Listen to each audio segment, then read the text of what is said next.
اعوذ باللہ من الشیطان الرجیم بسم اللہ الرحمن الرحیم اللہم صل علی محمد وعلی محمد وعجل فرجہم۔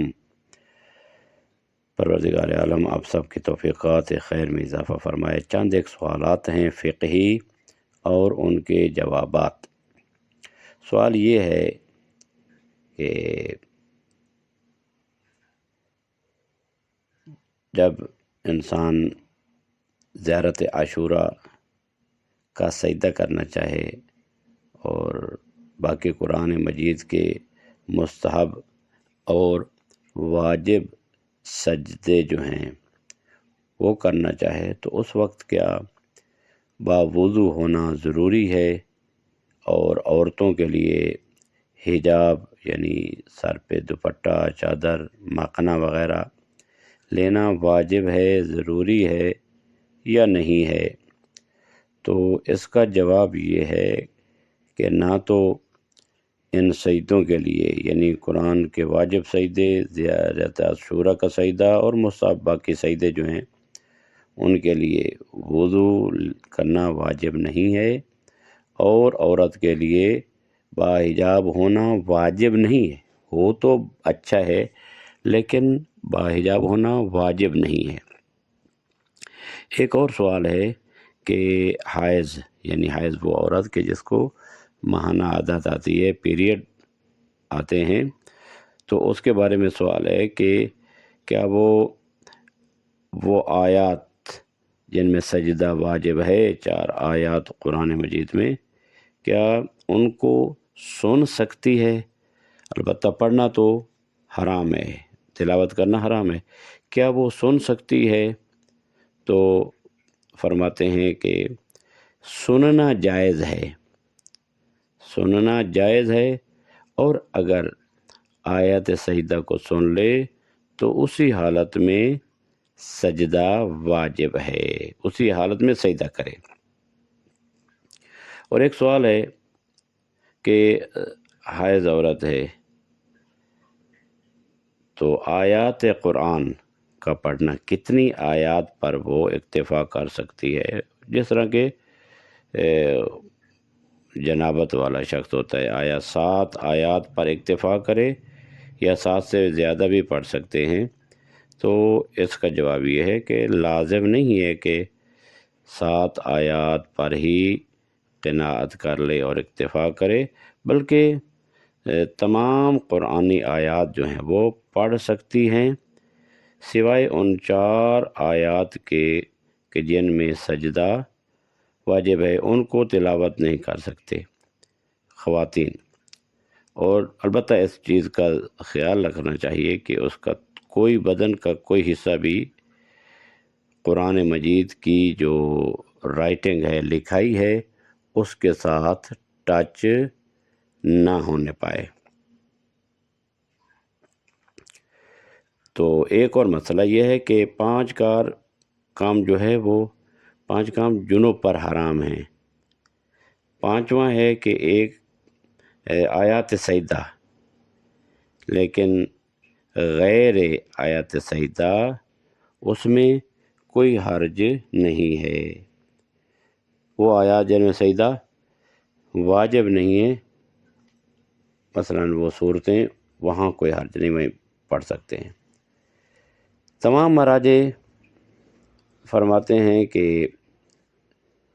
وہ آیات سجدہ جن میں واجب ہے، یعنی وہ آیات قرآن 4 آیات جن میں سجدہ واجب ہے، وہ حائض عورت پر حرام ہے،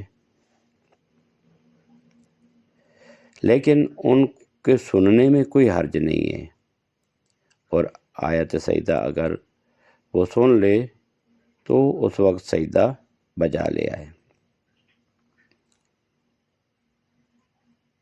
ایک اور اہم ترین مسئلہ یہ ہے کہ آیا وہ عورت جو کہ حائض ہے، کیا وہ صورتیں پڑھنا جن میں سجدہ ہے وہ حرام ہے پوری صورت، یا وہ سجدہ دار آیت پڑھنا جو ہے وہ حرام ہے۔ اس میں مراجع کے درمیان اختلاف ہے۔ مقام معظم رہبری حضرت آیت اللہ العظمیٰ سید علی خامنہئی کے نزدیک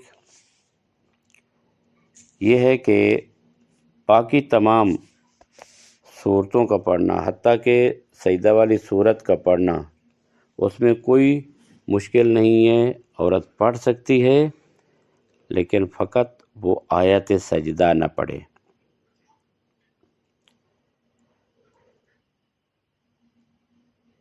اور ایک سوال ہے کہ حائض عورت جو ہے کیا قرآن مجید اس کے لیے پڑھنا جائز ہے؟ تو اس میں وہی جوابات ہیں کہ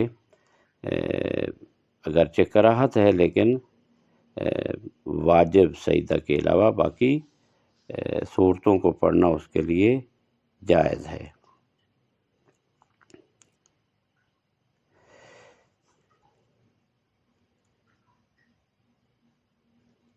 حائض عورت کے لیے سجدہ دار آیت کا پڑھنا، اس میں جو اختلاف ہے، بعض علماء فرماتے ہیں، مراجع فرماتے ہیں کہ فقط آیت سجدہ کا پڑھنا حرام ہے، اور بعض فرماتے ہیں نہیں، وہ مکمل سورت کا پڑھنا حرام ہے، حتیٰ اس کی بسم اللہ کو پڑھنا بھی حرام ہے۔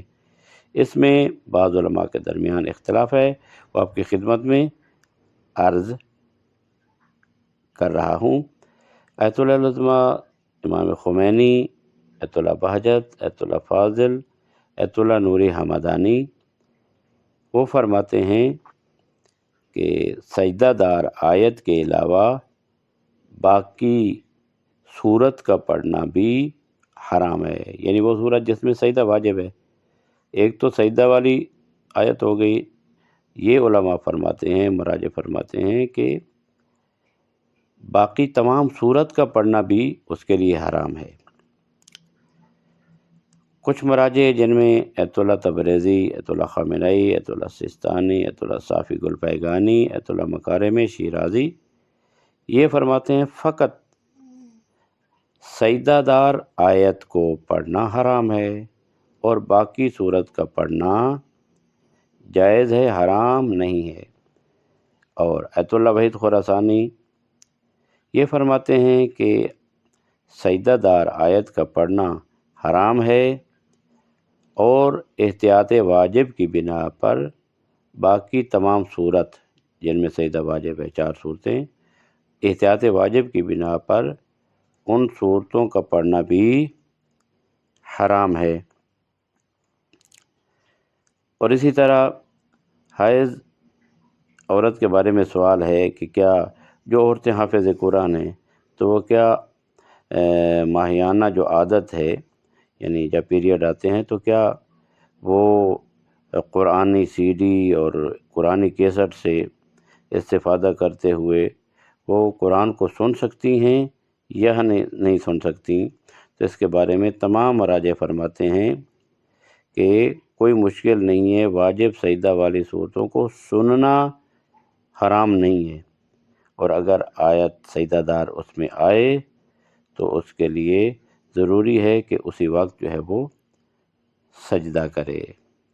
یہ چند ایک مسائل تھے جو کہ عموماً پیش آتے رہتے ہیں، تو میں نے ضروری سمجھا کہ ان مسائل کو بیان کر دیا جائے۔ اکثر و بیشتر یہ سوال کیے جاتے ہیں۔ وصلی اللہ علی محمد وآلہ الطاہرین۔